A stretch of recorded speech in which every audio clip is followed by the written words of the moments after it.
ಆನಂದತೀರ್ಥೋಪದಿಷ್ಟೋ ನಿಧಿರ್ನಾರಾಯಣಾಹ್ವಯಃ ಪ್ರದರ್ಶಿತೋ ಯೇನ ಸಮ್ಯಕ್ ಜಯತೀರ್ಥಂ ತಮಾಶ್ರಯೇ ಶಾಸ್ತ್ರೇಷು ಪಾರದೃಶ್ವಾನಂ ಶಾಸ್ತ್ರಜ್ಞೇಷು ಚ ವತ್ಸಲಂ ದೀನಭಕ್ತೋದ್ಧಾರಕರಂ ಸತ್ಯಾತ್ಮಾನಂ ಗುರುಂ ಭಜೆ.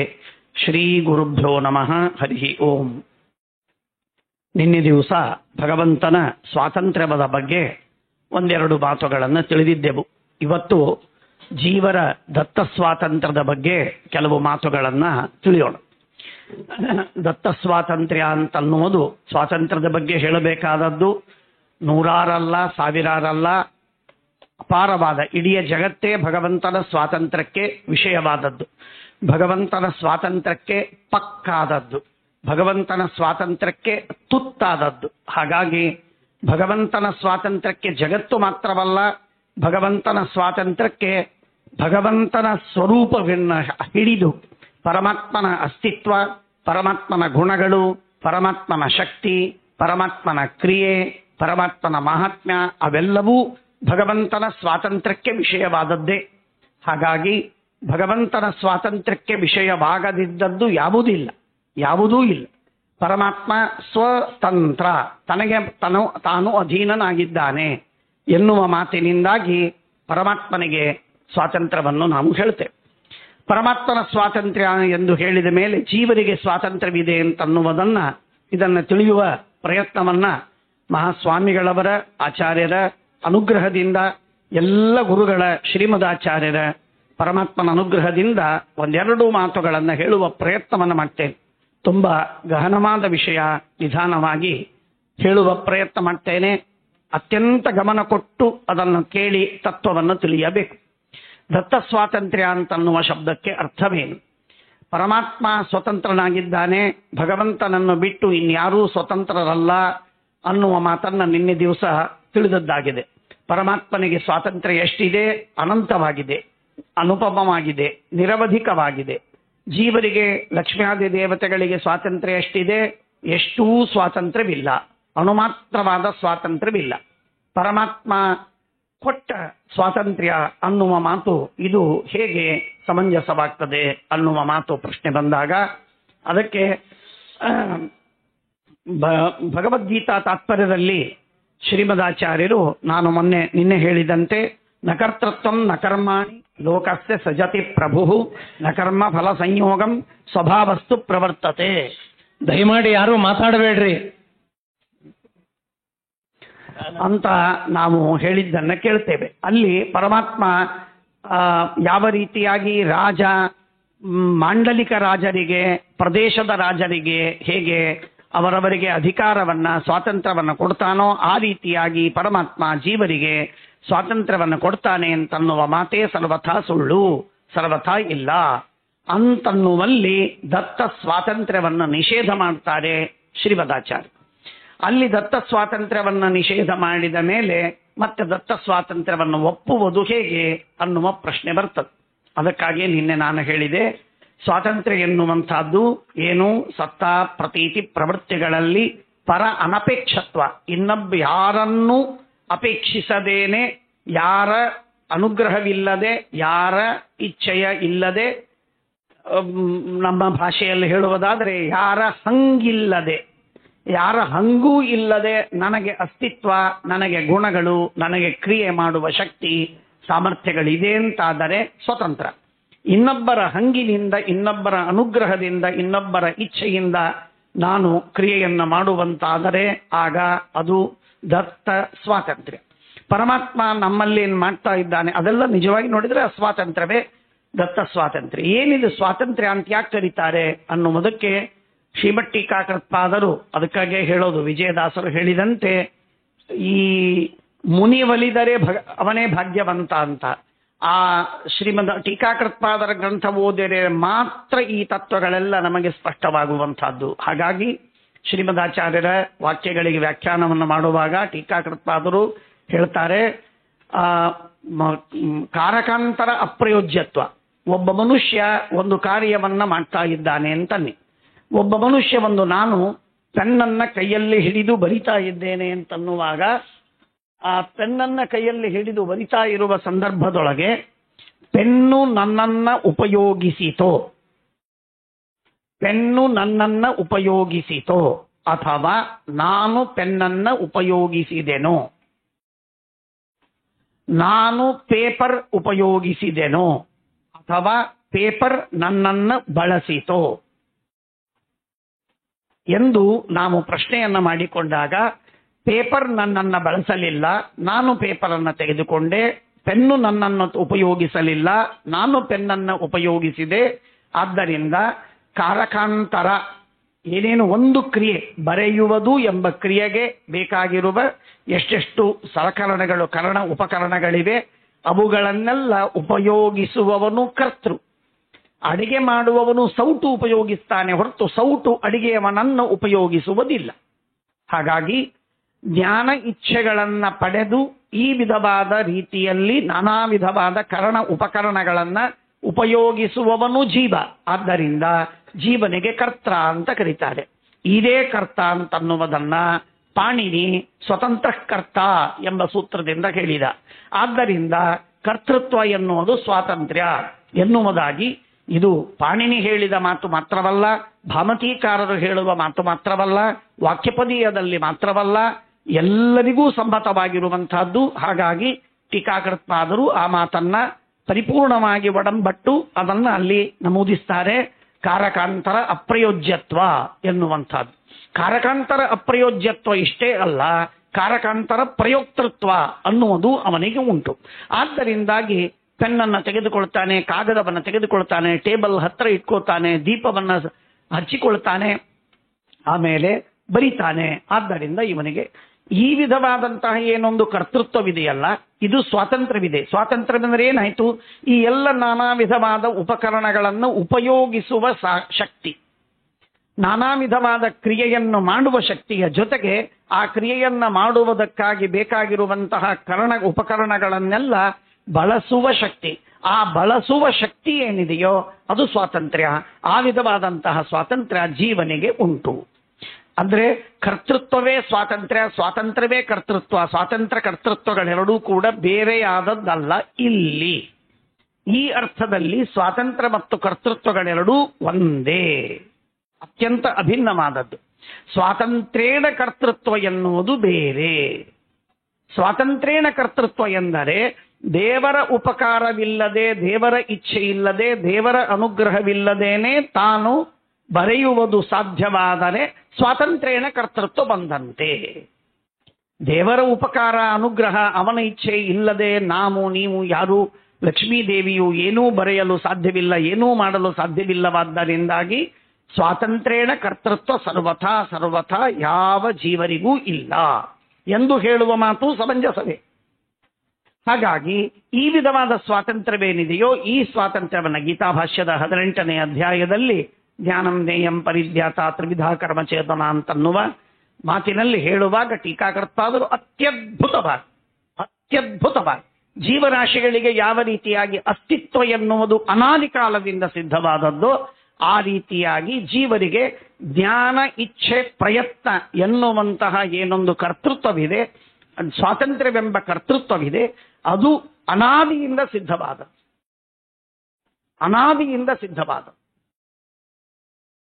ಹಾಗಾಗಿ ಆ ಅನಾದಿಯಿಂದ ಸತ್ತಾದಂತೆ ಅನಾದಿ ಸಿದ್ಧವಾಗಿರುವಂತಹ ಈ ಜ್ಞಾನ, ಇಚ್ಛಾ, ಪ್ರಯತ್ನ, ಜೀವ ಸ್ವರೂಪಭೂತವಾದ ಜ್ಞಾನ, ಸ್ವರೂಪಭೂತವಾದ ಇಚ್ಛೆ, ಸ್ವರೂಪಭೂತವಾದ ಪ್ರಯತ್ನ ಹಾಗೂ ಅದರಿಂದ ಬರುವಂತಹ ಏನು ಕ್ರಿಯೆ, ಇವೆಲ್ಲವೂ ಕೂಡ ಜೀವರಾಶಿಗಳಲ್ಲಿ ಅನಾದಿ ಕಾಲದಿಂದ ಅನಂತ ಕಾಲದವರೆಗೆ ಇದ್ದೇ ಇದೆ ಎನ್ನುವುದೇ ಶ್ರೀಮದಾಚಾರ್ಯರ ಸಿದ್ಧಾಂತ. ಅದನ್ನೇ ಟೀಕಾಕೃತ್ಪಾದರು ಗೀತಾಭಾಷ್ಯದ 18ನೇ ಅಧ್ಯಾಯದಲ್ಲಿ ವ್ಯಾಖ್ಯಾನದಲ್ಲಿ ಹೇಳ್ತಾರೆ.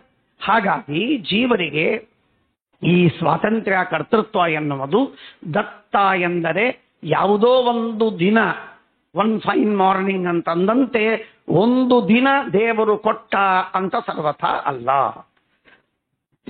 ಅನಾದಿ ಕಾಲದಿಂದ ಅನಂತ ಕಾಲದವರೆಗೆ ಭಗವಂತನ ಅಧೀನವಾಗಿದೆ. ದೇವರು ಇರಲಿ ಎಂದು ಅಪೇಕ್ಷಿಸಿದ್ದಕ್ಕೆ ಇದೆ. ಯಾವಾಗ ಆ ಸ್ವಾತಂತ್ರ್ಯ ಬೇಡ ಅಂತ ಭಗವಂತ ಇಚ್ಛಿಸ್ತಾನೋ ಆಗ ಆ ಸ್ವಾತಂತ್ರ್ಯ ಅರ್ಥಾತ್ ಕರ್ತೃತ್ವ ಹೊರಟೋಗುತ್ತೆ.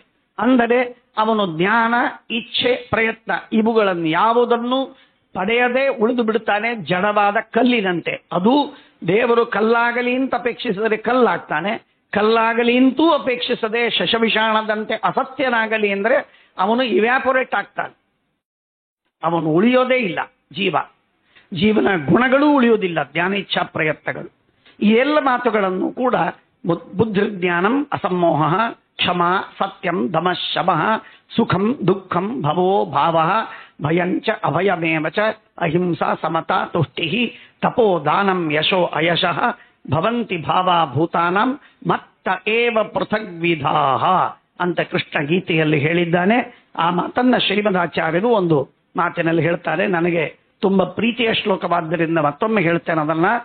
ಈದೃಶಾನಂತ ಸಂಖ್ಯಾನಾಂ ಶಿವಾನಾಂ, ಅನಂತ ಅನಂತ ಅನಂತ ಬ್ರಹ್ಮರು, ಹಿಂದೆ ಅನಂತ ಬ್ರಹ್ಮರು, ಮುಂದೆ ಬರುವವರು ಅನಂತ ಬ್ರಹ್ಮರು. ಈದೃಶಾನಂತ ಸಂಖ್ಯಾನಾಂ ಶಿವಾನಾಂ ಬ್ರಹ್ಮಣಾಮಪಿ, ಶಿವರು ಅನಂತ ಅನಂತರು. ಈದೃಶಾನಂತ ಸಂಖ್ಯಾನಾಂ ಶಿವಾನಾಂ ಬ್ರಹ್ಮಣಾಮಪಿ ರಮಾಯಾಹ ಅಪಿ, ಲಕ್ಷ್ಮೀದೇವಿ ಯದ್ಯಪಿ ಒಬ್ಬಳೆ, ಅಂಥವಳು ಅನಂತರಾಗಿದ್ದರೂ ಕೂಡ ಅವರಿಗೂ ಇದೇ ಹಣೆ ಬರಹ ಇರುತ್ತಿತ್ತು. ರಮಾಯಾಹ ಅಪಿ ಯದ್ವೀಕ್ಷಾಂ ವಿನಾ ನ ಚಲಿತುಂ ಬಲಂ, ಪರಮಾತ್ಮನ ಅನುಗ್ರಹವಿಲ್ಲದೇನೆ ಚಲನ ಮಾಡುವುದು ಸಾಧ್ಯವಿರಲಿಲ್ಲ, ಬಲವೂ ಇರಲು ಸಾಧ್ಯವಿರಲಿಲ್ಲ. ನಚ ಜ್ಞಾನಾದಯೋ ಭಾವಾಹ, ಜ್ಞಾನಾದಿ ಭಾವಗಳು ಇರಲು ಸಾಧ್ಯವಿಲ್ಲ. ಇಷ್ಟೇ ಅಲ್ಲ, ನಚ ಅಸ್ತಿತ್ವಮಪಿ ಕ್ವಚಿತ್, ತುಂಬಾ ಮಹತ್ವದ ಮಾತು.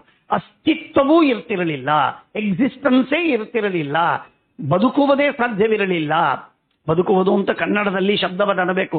ನಿಜವಾಗಿ ಬದುಕುವುದಕ್ಕೂ ಅಸ್ತಿತ್ವಕ್ಕೂ ಬಹಳ ಅಂತರವಿದೆ. ಅಸ್ತಿತ್ವವೇ ಸಾಧ್ಯವಿರಲಿಲ್ಲ, ಅಷ್ಟು ಪರಮಾತ್ಮನ ಸ್ವಾತಂತ್ರ್ಯವಿದೆ. ಆ ಭಗವಂತ ತನ್ನ ಸ್ವಾತಂತ್ರ್ಯದಿಂದ ಭಗವಂತ ಜೀವರಾಶಿಗಳಿಗೆ, ಲಕ್ಷ್ಮೀ ದೇವರಿಗೆ ಎಲ್ಲರಿಗೂ ಕೂಡ ಅಸ್ತಿತ್ವವನ್ನು ಅನಾದಿಯಿಂದ ಕೊಟ್ಟಿದ್ದಾನೆ, ಅನಂತ ಕಾಲದವರೆಗೆ ಕೊಡ್ತಾನೆ. ಹಾಗೆ ಜ್ಞಾನ ಇಚ್ಛಾ ಪ್ರಯತ್ನ ಎನ್ನುವುದನ್ನು ಕೂಡ ಅನಾದಿಯಿಂದ ನಿಯಮನ ಮಾಡ್ತಾನೆ. ಅನಾದಿಯಿಂದ ನಿಯಮನ ಮಾಡ್ತಾನೆ ಎಂಬ ಅರ್ಥದಲ್ಲೇನೆ ದತ್ತ ಸ್ವಾತಂತ್ರ್ಯ. ಇದರ ಹೊರತಾಗಿ ಬೇರೆ ದತ್ತ ಸ್ವಾತಂತ್ರ್ಯ ಎನ್ನುವುದು ಸರ್ವತಾ ಇಲ್ಲ. ದತ್ತ ಎನ್ನುವ ಶಬ್ದಕ್ಕೆ ಸಾಮಾನ್ಯವಾಗಿ ನಾನು ಕನ್ಯಾದಾನವನ್ನು ಮಾಡ್ತೇವೆ, ಧನದಾನವನ್ನು ಮಾಡ್ತೇವೆ, ಗೋದಾನವನ್ನು ಮಾಡ್ತೇವೆ, ಗೃಹದಾನವನ್ನು ಮಾಡ್ತೇವೆ.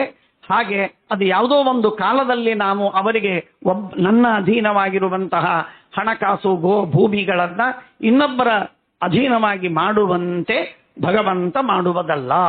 ಪರಮಾತ್ಮ ಆ ಭಗವಂತನೇ ನಮಗೆಲ್ಲ ವಸ್ತುಗಳನ್ನು ಕೂಡ ದತ್ತ ಅಂತಂದ್ರೆ ನಿಯಮನ ಮಾಡುವುದಕ್ಕಾಗಿ ಕೊಟ್ಟಿದ್ದಾನೆ, ನಮಗೆ ನಿಯಮಿಸ್ತಾ ಇದ್ದಾನೆ.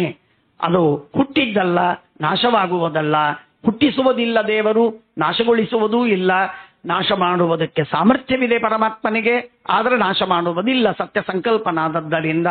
ಆ ರೀತಿಯಾಗಿ ಅವರಿಗೆ ಸ್ವರೂಪಭೂತವಾದ ಜ್ಞಾನೇಚ್ಛಾ ಪ್ರಯತ್ನಗಳು ಅನಾದಿ ಕಾಲದಿಂದ ಇದ್ದದ್ದಕ್ಕಾಗಿ ಇದುವೇ ದತ್ತ ಸ್ವಾತಂತ್ರ್ಯ. ಇದನ್ನು ಬಿಟ್ಟು ದತ್ತ ಸ್ವಾತಂತ್ರ್ಯ ಎನ್ನುವುದು ಬೇರೇದು ಇಲ್ಲ. ಸ್ವಾತಂತ್ರ್ಯ ಎನ್ನುವ ಶಬ್ದಕ್ಕೆ ದೇವರಿಗಿರುವ ಯಾವ ಸ್ವಾತಂತ್ರ್ಯವಿದೆಯೋ ಆ ಸ್ವಾತಂತ್ರ್ಯವನ್ನ ಜೀವರಾಶಿಗಳಿಗೆ ಕೊಟ್ಟ ಅಂತ ಸರ್ವಥಾ ಆಗಲಿಲ್ಲ. ದೇವರಿಗಿರುವಂತಹ ಸ್ವಾತಂತ್ರ್ಯವನ್ನ ಭಗವಂತ ನಮಗೆ ಕೊಟ್ಟ ಅಂತನ್ನುವ ಮಾತನ್ನ ಯಾವಾಗ ನಾವು ಹೇಳ್ತೇವೆ ಆಗ ಭಗವಂತ ಸ್ವತಂತ್ರ ಎಲ್ಲಾದ, ಪರಮಾತ್ಮನ ಅಧೀನರು ನಾವು ಎಲ್ಲಾದೆವು, ಪರಮಾತ್ಮನ ಅಧೀನರೇ ಅಲ್ಲ. ಇದೆಲ್ಲ ಬಹಳ ದೊಡ್ಡದಾದ ವಾಕ್ಯಾರ್ಥ. ಹಾಗಾಗಿ ಭಗವಂತನೇ ಅಧೀನರೇ ಆಗಲಿಕ್ಕೆ ಸಾಧ್ಯವಿಲ್ಲ ಅಂತಾಗಿ ಬಿಡುತ್ತದೆ. ಆದ್ದರಿಂದ ಸರ್ವಥಾ ಈ ಮಾತನ್ನ, ಇದರಲ್ಲಿ ಒಂದು ಸ್ವಲ್ಪ ಸಣ್ಣದಾದಂತಹ ಮಹತ್ವದ ಮಾತು, ಕರ್ಮಣ್ಯೇವಾಧಿಕಾರಸ್ಥೆ ಮಾ ಫಲೇಷು ಕದಾಚನ ಅಂತನ್ನುವ ವಾಕ್ಯದಲ್ಲೂ ಕೂಡ ಇದೇ ಮಾತನ್ನ ಶ್ರೀಮದ್ ಆಚಾರ್ಯರು ಟೀಕಾಕರ್ತಾದರು ಅತ್ಯದ್ಭುತವಾಗಿ ನಮಗೆ ತಿಳಿಸ್ತಾರೆ. ವಿದ್ಯಾಕರ್ಮಣೋ ರೀತಿತು ಪ್ರಕೃತತ್ವಾತ್ ಅಂತನ್ನುವ ಸೂತ್ರ ಭಾಷ್ಯದಲ್ಲೂ ತತ್ವಪ್ರಕಾಶಿಕೆಯಲ್ಲಿ ಟೀಕಾಕರ್ತಾದರು ಈ ಮಾತನ್ನು ಹೇಳ್ತಾರೆ. ಏನು ಅಂತಂದ್ರೆ, ನಮ್ಮೆಲ್ಲ ಜೀವರಾಶಿಗಳಿಗೆ ಅನೇಕ ಜನರು ಅನೇಕ ರೀತಿಯಿಂದ ತಪ್ಪು ತಿಳಿದು ಸ್ವಾತಂತ್ರ್ಯವಿಲ್ಲ, ದತ್ತ ಸ್ವಾತಂತ್ರ್ಯವಿಲ್ಲ ಅಂತ ಅನೇಕ ಜನ ಪ್ರಲಾಪ ಮಾಡುವುದು ಕಂಡಿದೆ. ಬಹಳ ಅಂದ್ರೆ ಅಜ್ಞಾನದಿಂದ. ತಪ್ಪಲ್ಲ ಅವರದು, ಅವರಿಗೆ ತತ್ವಜ್ಞಾನವನ್ನು ತಿಳಿದುಕೊಳ್ಳಬೇಕೆಂಬ ಆಶೆ ಇದೆ, ಆದರೆ ತಿಳಿದಿಲ್ಲ. ಶ್ರೀಮದಾಚಾರ್ಯರ ಟೀಕಾಕೃತ್ಪಾದರ ಗ್ರಂಥಗಳನ್ನು ಓದದಿದ್ದರಿಂದ ತಿಳಿದಿಲ್ಲ, ಹಾಗಾಗಿ ಗೊಂದಲವಾಗತ್ತೆ. ಟೀಕಾಕೃತ್ಪಾದರು ಹೇಳುವ ಮಾತೇನು ಅಂದ್ರೆ, ಯಾವುದನ್ನ ನಮಗೆ ಮಾಡುವುದಕ್ಕೆ ಅಧಿಕಾರವಿದೆ, ಶಕ್ತಿ ಇದೆ, ಸ್ವಾತಂತ್ರ್ಯವಿದೆ, ಪ್ರಯತ್ನವನ್ನು ಮಾಡುವುದು ಸಾಧ್ಯವಿದೆ, ಆ ವಿಷಯದಲ್ಲಿ ನಮಗೆ ಸ್ವಾತಂತ್ರ್ಯವಿರ್ತದೆ. ಯಾವ ವಿಷಯದಲ್ಲಿ ನಮಗೆ ಸ್ವಾತಂತ್ರ್ಯವಿಲ್ಲ, ಪ್ರಯತ್ನ ಮಾಡುವುದು ಸಾಧ್ಯವಿಲ್ಲ, ಆ ವಿಷಯದಲ್ಲಿ ಪ್ರಯತ್ನ ನಾವು ಅನ್ನವನ್ನು ಮಾಡುತ್ತೇವೆ ಅಂತ ನಾನು ಹೇಳ್ಬೋದು. ಯಾಕೆ ಅಂದ್ರೆ ಅಕ್ಕಿಯನ್ನು ತೆಗೆದುಕೊಳ್ತೇನೆ, ಪಾತ್ರೆಯಲ್ಲಿ ಇಡ್ತೇನೆ, ಒಲೆಯ ಮೇಲೆ ಇಡ್ತೇನೆ, ಬೇಯಿಸ್ತೇನೆ, ಆದ್ದರಿಂದ ಅನ್ನವನ್ನು ಮಾಡ್ತೇನೆ. ಇದು ಅನ್ನ ಎನ್ನುವುದೇನಿದೆ ಇದು ಪ್ರಯತ್ನ ವಿಷಯವಾದದ್ದು. ಇದು ಸಾಧನ ಪ್ರಯತ್ನ ವಿಷಯ. ಸಾಧನ ಪ್ರಯತ್ನ ವಿಷಯ ಹೇಗಾಗಿದೆಯೋ ಆ ರೀತಿಯಾಗಿ ಫಲ ಇದು ಪ್ರಯತ್ನ ವಿಷಯವಲ್ಲ, ಫಲವು ಇದು ಸ್ವಾತಂತ್ರ್ಯ ವಿಷಯವಲ್ಲ. ದೇವರು ನಮಗೆ ಸ್ವಾತಂತ್ರ್ಯ ಕೊಟ್ಟಿದ್ದಾನೆ, ಸಾಧನೆಯ ವಿಷಯದಲ್ಲಿ ಮಾತ್ರ ಸ್ವಾತಂತ್ರ್ಯವನ್ನು ಕೊಟ್ಟಿದ್ದಾನೆ, ಹೊರತು ಫಲವನ್ನು ಪಡೆಯುವ ವಿಷಯದಲ್ಲಿ ನಮಗೆ ಸ್ವಾತಂತ್ರ್ಯವನ್ನು ಕೊಟ್ಟಿಲ್ಲ. ಫಲವನ್ನು ಅನುಭವಿಸುವ ವಿಷಯದಲ್ಲಿ ಸ್ವಾತಂತ್ರ್ಯವಿದೆ. ಅಂದ್ರೆ ಸುಖವನ್ನು ಅನುಭವಿಸ್ತೇನೆ, ದುಃಖವನ್ನು ಅನುಭವಿಸ್ತೇನೆ, ರೋಗವನ್ನು ಅನುಭವಿಸ್ತೇನೆ. ಪರಮಾತ್ಮ ನಮಗೆ ಆ ವಿಧವಾದಂತಹದ್ದನ್ನು ನಾವು ಫಲವನ್ನು ಅನುಭವಿಸ್ತೇವೆ ಅಂತನ್ನುವಂತಹದ್ದನ್ನು ನಾವು ಹೇಳಬಹುದೇ ಹೊರತು ಪರಮಾತ್ಮನ ಇಚ್ಛೆ, ಪರಮಾತ್ಮನ ಸ್ವಾತಂತ್ರ್ಯ, ಸ್ವರ್ಗವನ್ನು ನಾನು ಹೊಂದುತ್ತೇನೆ ಸಾಧ್ಯವಿಲ್ಲ. ಸ್ವರ್ಗವನ್ನು ಪಡಿತೇನೆ, ನರಕವನ್ನು ಪಡಿತೇನೆ, ನರಕವನ್ನು ತಪ್ಪಿಸ್ಕೋತೇನೆ, ಸ್ವರ್ಗವನ್ನು ತಪ್ಪಿಸ್ಕೋತೇನೆ, ಎರಡೂ ಸಾಧ್ಯವಿಲ್ಲ. ಸ್ವರ್ಗವನ್ನು ಪಡೆಯುವುದೂ ಸಾಧ್ಯವಿಲ್ಲ, ಸ್ವರ್ಗವನ್ನು ಕಳೆದುಕೊಳ್ಳುವುದು ಸಾಧ್ಯವಿಲ್ಲ, ನರಕವನ್ನು ಪಡೆಯುವುದು ಸಾಧ್ಯವಿಲ್ಲ, ಕಳೆದುಕೊಳ್ಳುವುದು ಸಾಧ್ಯವಿಲ್ಲ. ಯಾವ ಫಲವನ್ನು ಫಲಾನಿ ಅಸ್ವಾತಂತ್ರ್ಯೇಣ ಭವಂತಿ.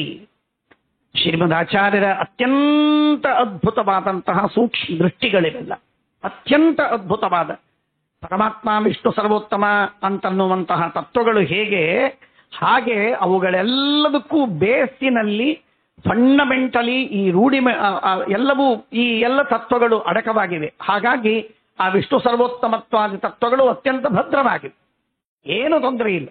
ಫಲಾನಿ ಅಸ್ವಾತಂತ್ರ್ಯೇಣ ಭವಂತಿ. ಅಂತೇನೆ ಪರಮಾತ್ಮ ನಮ್ಮ ಇಚ್ಛೆಗೆ ತಕ್ಕಂತೆ ಫಲವಾಗುವುದಿಲ್ಲ, ನಮ್ಮ ಇಚ್ಛೆಗೆ ತಕ್ಕಂತೆ ಸಾಧನವಾಗುತ್ತೆ. ನಾನು ಪೂಜೆಯನ್ನು ಮಾಡಬಹುದು, ಅಥವಾ ಪೂಜೆಯನ್ನು ಬಿಟ್ಟು ಸುರಾಪಾನವನ್ನು ಮಾಡಬಹುದು, ತೀರ್ಥವನ್ನು ತೆಗೆದುಕೊಳ್ಳಬಹುದು, ಸುರಾಪಾನವನ್ನು ಮಾಡಬಹುದು, ದೇವರ ಸ್ತೋತ್ರಗಳನ್ನು ಹೇಳಬಹುದು, ಕೆಟ್ಟ ಹಾಡುಗಳನ್ನು ಹಾಡಬಹುದು. ಏನೂ ನಾನು ಮಾಡಲಿಕ್ಕೆ ನನಗೆ ಸ್ವಾತಂತ್ರ್ಯವಿದೆ.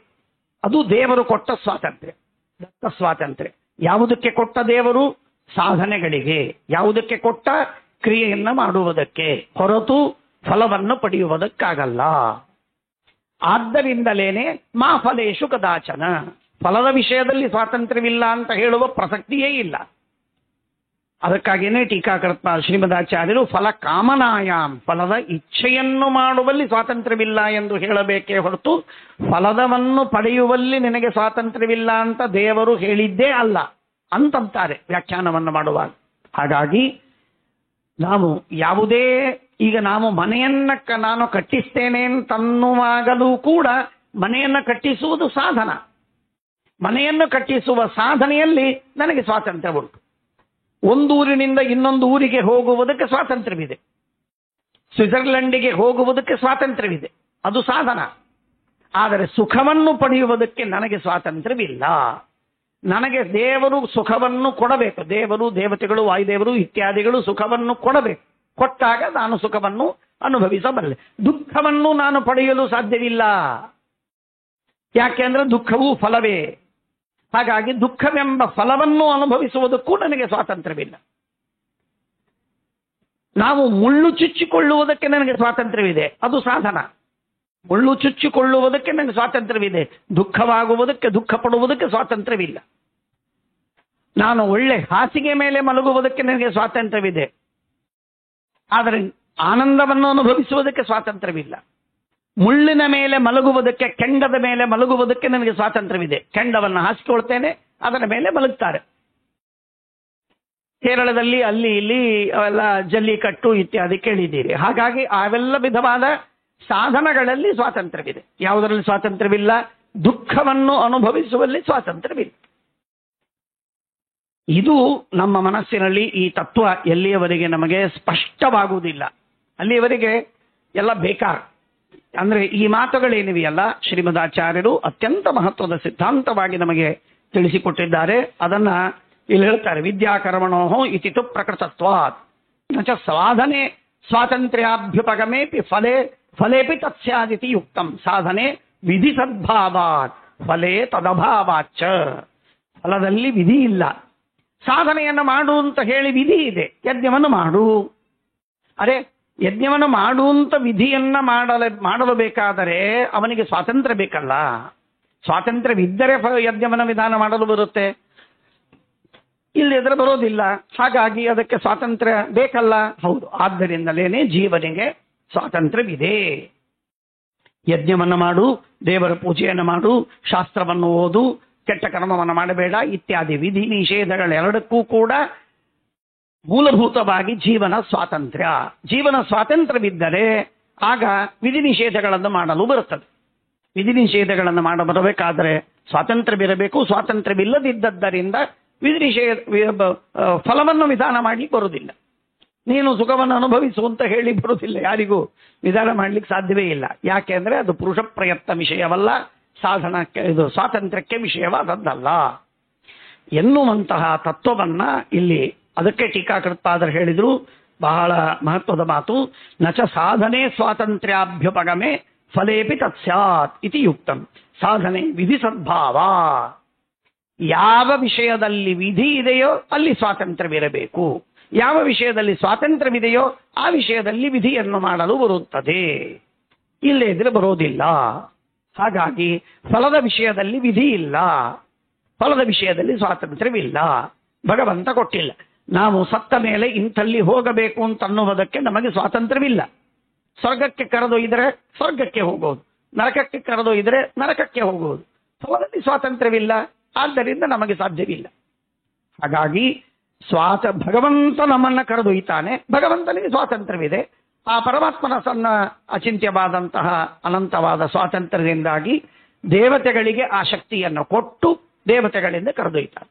ಇದು ದತ್ತ ಸ್ವಾತಂತ್ರ್ಯ. ಹಾಗಾಗಿ ಪರಮಾತ್ಮ ಕೊಟ್ಟಂತಹ ಏನೊಂದು ಜ್ಞಾನ, ಇಚ್ಛೆ, ಕ್ರಿಯೆ ಎನ್ನು ಮಾಡುವಂತಹ ಶಕ್ತಿ ಇದೆಯೋ ಆ ಶಕ್ತಿಯನ್ನ ಭಗವಂತ ನಮಗೆ ಕೊಟ್ಟು ಆ ವಿಧವಾದ ಕ್ರಿಯೆಯನ್ನ ಸಂಧ್ಯಾವಂದನೆ ಮೊದಲಾದ, ತಂದೆ ತಾಯಿಗಳಿಗೆ ನಮಸ್ಕಾರವೇ ಮೊದಲಾದ, ಅಶ್ವಮೇಧದಂತಹ ಸಾವಿರ ವರ್ಷದ ತಪಸ್ಸು ಮೊದಲಾದ ಎಲ್ಲ ವಿಧವಾದ ಅತಿ ಚಿಕ್ಕ ಅತಿ ದೊಡ್ಡ ಸಾಧನಗಳಿಗೆ ಭಗವಂತ ನಮಗೆ ಸ್ವಾತಂತ್ರ್ಯವನ್ನು ಕೊಟ್ಟದ್ದುಂಟು. ಅದನ್ನು ಬಿಟ್ಟು ಇನ್ಯಾವುದಕ್ಕೂ ಸ್ವಾತಂತ್ರ್ಯವನ್ನ ಪರಮಾತ್ಮ ನಮಗೆ ಕೊಟ್ಟಿಲ್ಲ. ಆದ್ದರಿಂದಾಗಿ ಭಗವಂತನ ಈ ವಿಧವಾದಂತಹ ಸ್ವಾತಂತ್ರ್ಯ ಕೊಟ್ಟದ್ದರಿಂದ ಪರಮಾತ್ಮ ಇದರ ಮುಂದೆ ಮತ್ತೆ ಇನ್ನು ಅನೇಕ ಪ್ರಶ್ನೆಗಳಿವೆ. ಮಂಗಲಾರತಿಯ ನೈವೇದ್ಯವಾದ ಮೇಲೆ, ಮಂಗಳಾರತಿ ಮುಗಿದ ಮೇಲೆ ಅದನ್ನ ವಿವರಣೆ ಮಾಡುವ ಪ್ರಯತ್ನವನ್ನು ಮಾಡ್ತೇನೆ. ಹಾಗಾಗಿ ಪರಮಾತ್ಮ ಈ ವಿಧವಾದ ಸ್ವಾತಂತ್ರ್ಯವನ್ನು ಕೊಟ್ಟದ್ದರಿಂದ ಅಂತೇನೆ ನಾನು ನನ್ನ ಮನಸ್ಸಿಗೆ ಬಂದಂತೆ ನಾನು ಮನೆಯನ್ನು ಕಟ್ಟಿಸ್ತೇನೆ, ಊರೂರು ಸಂಚಾರ ಮಾಡ್ತೇನೆ, ನಾನು 10 ಜನರ ಜೊತೆಗೆ ಮಾತಾಡ್ತೇನೆ, ನನ್ನ ಕೆಲಸಗಳೇನು ಬೇಕೋ, ನನ್ನ ಇಷ್ಟಾರ್ಥಗಳೇನವೋ ಅವುಗಳಿಗೆ ತಕ್ಕಂತೆ ಎಲ್ಲ ಕಾರ್ಯವನ್ನು ಮಾಡ್ತೇನೆ, ಎಲ್ಲವೂ ಸಾಧ್ಯವಾಗುತ್ತದೆ. ಇನ್ನು ಈ ದತ್ತ ಸ್ವಾತಂತ್ರ್ಯವೆಂಬುದನ್ನು ಪರಮಾತ್ಮ ಕೊಟ್ಟದ್ದರಿಂದ ಭಗವಂತ ನಮಗೆ ವಿಧಾನ ಮಾಡುವುದು ಸಾಧ್ಯವಾಗಿದೆ. ಇದೇ ಮುಖ್ಯವಾದ ವಿಷಯ. ತತ್ವವನ್ನು ನಾವು ತಿಳಿಯಬೇಕಾದದ್ದೇನು ಅಂದ್ರೆ, ಪರಮಾತ್ಮ ನಮಗೆ ದತ್ತ ಸ್ವಾತಂತ್ರ್ಯವನ್ನು ಕೊಟ್ಟದ್ದರಿಂದ, ಈ ಜ್ಞಾನ, ಇಚ್ಛಾ, ಪ್ರಯತ್ನ ಅನ್ನುವುದು ನಮಗೆ ಕೊಟ್ಟದ್ದರಿಂದ ಇಂಥ ಸಾಧನಕ್ಕೆ ಇದು ಫಲ, ಇಂಥ ಫಲಕ್ಕೆ ಇದು ಸಾಧನ ಎನ್ನುವ ಜ್ಞಾನವನ್ನ ನಮಗೆ ಕೊಟ್ಟದ್ದರಿಂದ ಭಗವಂತ ನಮ್ಮಿಂದ ಇದನ್ನ ಎಕ್ಸ್ಪೆಕ್ಟ್ ಮಾಡಲು ಸಾಧ್ಯವಿದೆ. ಕಲ್ಲಿನಿಂದ ಇದು ಎಕ್ಸ್ಪೆಕ್ಟ್ ಆಗಲು ಸಾಧ್ಯವಿಲ್ಲ.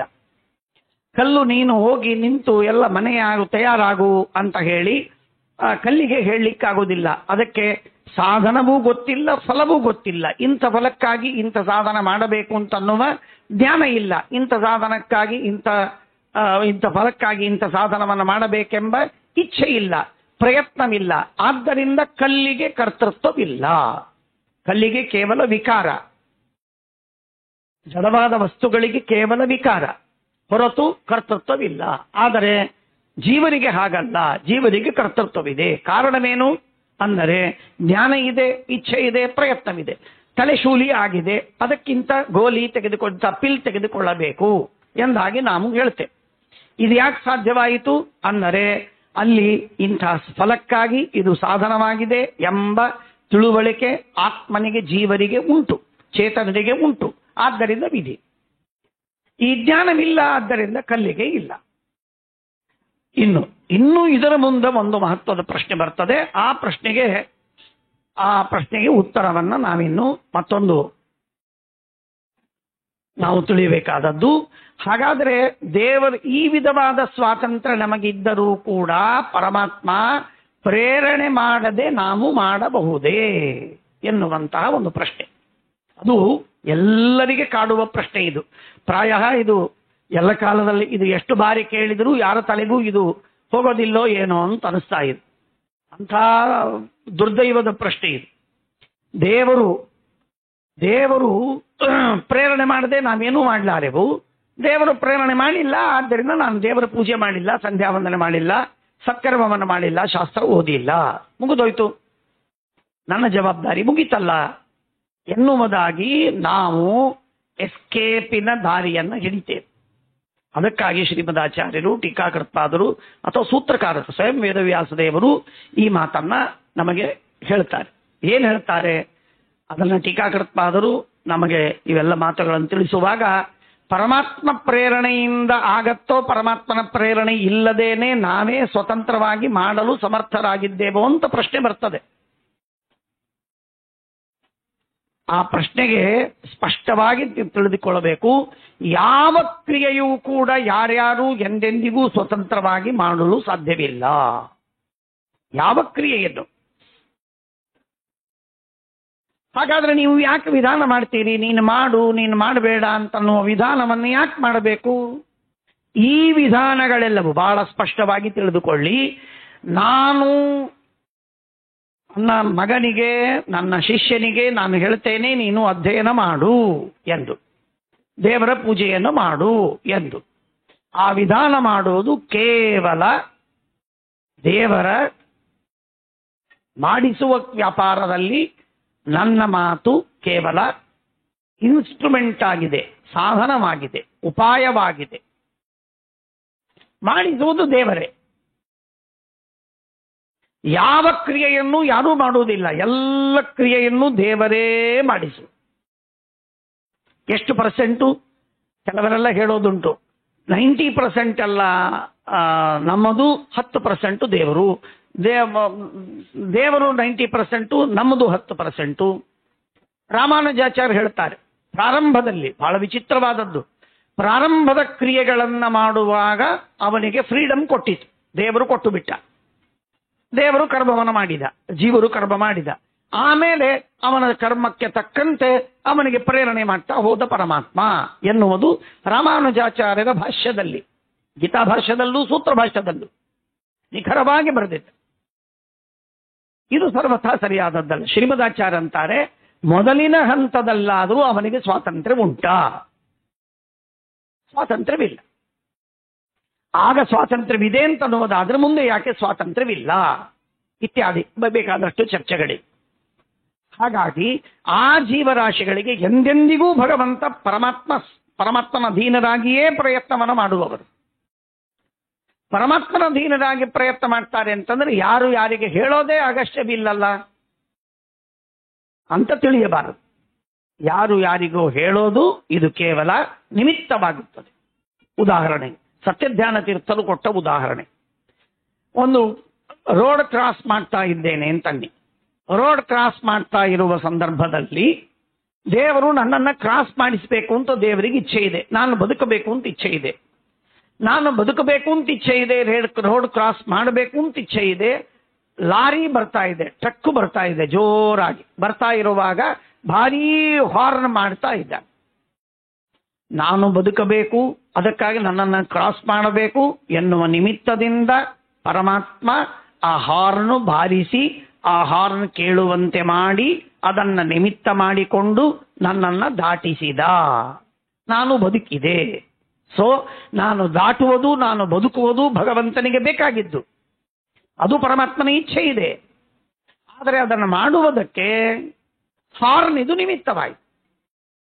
ನಾನು ಬದುಕುವುದು ನಿಮಿತ್ತವಾಗಿದೆ, ನಾನು ಬದುಕುವುದು ಉದ್ದೇಶವಾಗಿದೆ ಪರಮಾತ್ಮನಿಗೆ. ಆದ್ದರಿಂದ ನನ್ನ ರೋಗವನ್ನು ನಿವಾರಣೆ ಮಾಡುವುದಕ್ಕೆ ಯಾರೋ ಒಬ್ಬರು ಹೇಳ್ತಾರೆ, ಇಂಥ ಡಾಕ್ಟರ್ ಹತ್ರ ಹೋಗಿ ಒಳ್ಳೆ ಔಷಧಿ ಕೊಡ್ತಾನೆ. ನಾನು ಡಾಕ್ಟರ್ ಹತ್ರ ಹೋಗ್ತೇನೆ, ಅವರು ಹೇಳಿದ, ಅದು ನಿಮಿತ್ತವಾಯಿತು. ಕರ್ಕೊಂಡು ಹೋದದ್ದು ದೇವರು, ಹೇಳಿಸಿದ್ದು ದೇವರು, ಕಿವಿಯಿಂದ ಕೇಳಿಸಿದ್ದು ದೇವರು, ಹೌದು ಹೋಗಬೇಕು ಅಂತ ಅನಿಸಿದ್ದು ದೇವರು, ಕರ್ಕೊಂಡು ಹೋದದ್ದು ದೇವರು, ಡಾಕ್ಟರಿಂದ ಔಷಧಿ ಕೊಡಿಸಿದ್ದು ದೇವರು. ಎಲ್ಲವೂ ದೇವರೇ. ನಾನಲ್ಲ, ನೀವಲ್ಲ, ಡಾಕ್ಟರ್ ಅಲ್ಲ, ಆದರೆ ಆ ಡಾಕ್ಟರು ಅವನು ನಿಮಿತ್ತನಾದ, ಯಾರು ಹೇಳಿದನಲ್ಲ ಅವನು ನಿಮಿತ್ತನಾದ. ಜಗತ್ತಿನಲ್ಲಿರುವ ಎಲ್ಲ ವಸ್ತುಗಳು ನಿಮಿತ್ತಗಳು. ದೇವರೊಬ್ಬನೇ ಒಬ್ಬ ಕರ್ತ, ದೇವರೊಬ್ಬನೇ ಒಬ್ಬ ಕರ್ತ. ಜಗತ್ತಿನಲ್ಲಿ ಎಲ್ಲ ವಸ್ತುಗಳು ಅನಂತ ಪದಾರ್ಥಗಳು. ಅಂದ್ರೆ ಲಕ್ಷ್ಮೀದೇವಿಯನ್ನ ಆರಂಭ ಮಾಡಿ ಬ್ರಹ್ಮದೇವರನ್ನ ಆರಂಭ ಮಾಡಿ ಎಲ್ಲ ವಸ್ತುಗಳು ನಿಮಿತ್ತಗಳು. ಗುರುಗಳು ಉಪದೇಶ ಮಾಡ್ತಾರೆ. ಉಪದೇಶ ಮಾಡುವಾಗ ಗುರುಗಳ ಏನು ತಾಲ್ವಾದಿ ಸಂಯೋಗಗಳಿವೆ, ಅವುಗಳಿಂದ ಶಬ್ದಗಳು ಬರಬೇಕು. ಆ ಶಬ್ದ ನಮ್ಮ ಕಿವಿಗೆ ಹೋಗಬೇಕು. ಕಿವಿಯಿಂದ ಮನಸ್ಸಿಗೆ ಅರ್ಥವಾಗತ್ತೆ, ಮನಸ್ಸಿಗೆ ಮುಟ್ಟತ್ತೆ, ಆತ್ಮನಿಗೆ ಮುಟ್ಟದೆ, ಏನೇನಾಗತ್ತೋ ಪ್ರಕ್ರಿಯೆ ಅದೆಲ್ಲವೂ ನಿಮಿತ್ತ. ಆ ನಿಮಿತ್ತವನ್ನು ಮಾಡಿಕೊಂಡು ಪರಮಾತ್ಮ ನಮ್ಮಿಂದ ಕರ್ಮವನ್ನು ಮಾಡಿಸ್ತಾನೆ. ಬೀಜ ನಿಮಿತ್ತ. ಪರಮಾತ್ಮ ಏನಿಲ್ಲದೆ ಪರಮಾತ್ಮ ಛೂಮಂತರ್ ಅಂತ ಹೇಳಿ ಪರಮಾತ್ಮ ಧಾನ್ಯವನ್ನು ತಂದಿಡಬಹುದು ಜಗತ್ತಿನಲ್ಲಿ. ಆದರೆ ಪರಮಾತ್ಮ ಬೀಜವನ್ನು ನಿಮಿತ್ತ ಮಾಡಿ ಆ ಬೀಜದಿಂದ 2 ತಿಂಗಳು 3 ತಿಂಗಳಿಗೆ ಒಂದು ಪೈರು ಬರ್ತದೆ, ಧಾನ್ಯ ಬರ್ತದೆ. ಆ ಧಾನ್ಯವನ್ನು ನಾವೆಲ್ಲ ತಿಂತೇವೆ. ಬೀಜವನ್ನು ನಿಮಿತ್ತ ಮಾಡಿ ಗಿಡವನ್ನು ಬೆಳೆಸಿ ಆ ಗಿಡದಿಂದ ಹಣ್ಣುಗಳು ಬರುತ್ತೆ, ಮಾವಿನ ಹಣ್ಣುಗಳು, ಅದನ್ನು ನಾವು ತಿಂತೇವೆ. ಹೀಗೆ ಎಲ್ಲವೂ ನಿಮಿತ್ತ. ನಾವು ಮಳೆಯಲ್ಲಿ ತೊಯಿಸಿಕೊಳ್ಳದೆ ಮಳೆಯಲ್ಲಿ ಒಳಗೆ ಇರಬೇಕು ಅಂತನ್ನುವುದಾಗಿ ದೇವರ ಇಚ್ಛೆ ಇದ್ದರೆ ಆಗ ನಾವು ಕೂತಲ್ಲಿ ಮಳೆಯನ್ನೇ ಬಾರದಿದ್ದಂತೆ ಮಾಡಿ ಪರಮಾತ್ಮ ನಮ್ಮನ್ನ ಬದುಕಿಸಬಹುದು. ಆದರೆ ಮನೆಯನ್ನು ಕಟ್ಟಿಯೂ ಪರಮಾತ್ಮ ನಮ್ಮನ್ನು ಬದುಕಿಸಬಹುದು. ಇದೆಲ್ಲವೂ ನಿಮಿತ್ತಗಳೇ. ಇದು ನಾನು ಹೇಳುವ ಮಾತು ಅಂತ ತಿಳಿಬೇಡಿ ದಯವಿಟ್ಟು ಯಾರು. ಇದೆಲ್ಲ ಶ್ರೀಮದಾಚಾರ್ಯ ಸಿದ್ಧಾಂತಗಳಿವೆ. ಎಲ್ಲವೂ ನಿಮಿತ್ತವಾಗಿವೆ. ಬ್ರಹ್ಮದೇವರು ಲಕ್ಷ್ಮೀದೇವಿಯನ್ನು ಆರಂಭ ಮಾಡಿಕೊಂಡು ಸಕಲರೂ ನಿಮಿತ್ತರಾಗಿದ್ದಾರೆ. ಆ ನಿಮಿತ್ತರಾಗಿರುವಂತಹ ವಸ್ತುಗಳನ್ನ ಇಟ್ಟುಕೊಂಡು ಪರಮಾತ್ಮ ಪ್ರೇರಿಸಿ ಅವುಗಳಿಂದ ಕ್ರಿಯೆಯನ್ನ ಮಾಡಿಸಿ ಭಗವಂತ ಕಾರ್ಯವನ್ನ ಮಾಡ್ತಾನೆ.